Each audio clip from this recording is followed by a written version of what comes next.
if you fail and have to retake a class, that ain't free.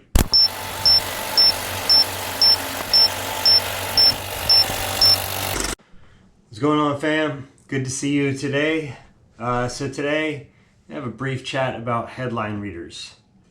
You could imagine that whether it's with news media or social media or whatever media, you've seen a post or something flash on your TV screen and you grab the headline and you're like, oh dang, I can't believe that happened. And that headline is really kind of like clickbait, if you know what clickbait is, because it wants to grab your attention. It wants to keep you on screen, or it wants to keep you there to read the remainder of the article. But what happens a lot is people will just see the headline, they'll read the headline, and then they'll move on with their day, assuming they know what actually happened. So this happens a lot in school. I'm sure it happens in, junior high, high, and obviously colleges because of my experience. I know that. Students will read the headline of the assignment. They'll read the title of the assignment, and then maybe they'll read a couple headings within the instructions, but not necessarily read all of the instructions. Now, this kind of couples with the last video I did about rubrics. It was a super short video about how the rubric is kind of your guide to success. Well, marry that with reading all of the instructions. There's no reason why you can't get an A.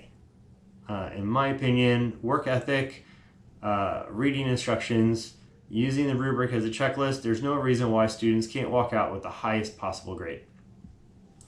Now, the headline readers will look at their instructions and they'll see the title of it and they'll read a couple bullet points, but they're missing out on the fine details. And yes, the devil is in the details because that's where students tend to miss points. Best not be a headline reader. If you wrote a 10-page research paper and your professor graded you based on the headings alone, do you think that grade would be justified? Probably not.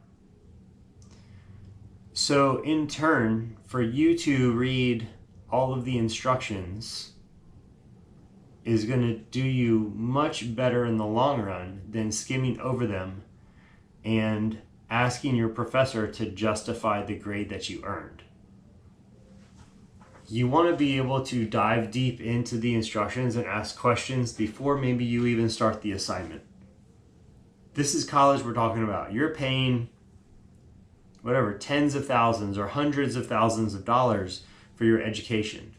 So for you to make assumptions based on headings and instructions is really silly and costing you a good amount of money, because if you fail and have to retake a class, that ain't free.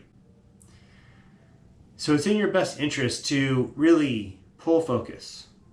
Be that Cyclops student. Have that laser focus. Read every instruction. Know what I's are dotted and what T's are crossed.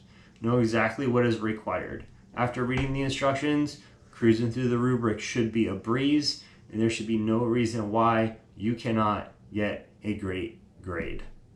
This is another short video. I'm kind of cruising through them right now, so hopefully the short ones are good. Hopefully you appreciate the little bit longer ones. Got a couple more videos coming up with some stories to tell, and you might find some humor in that.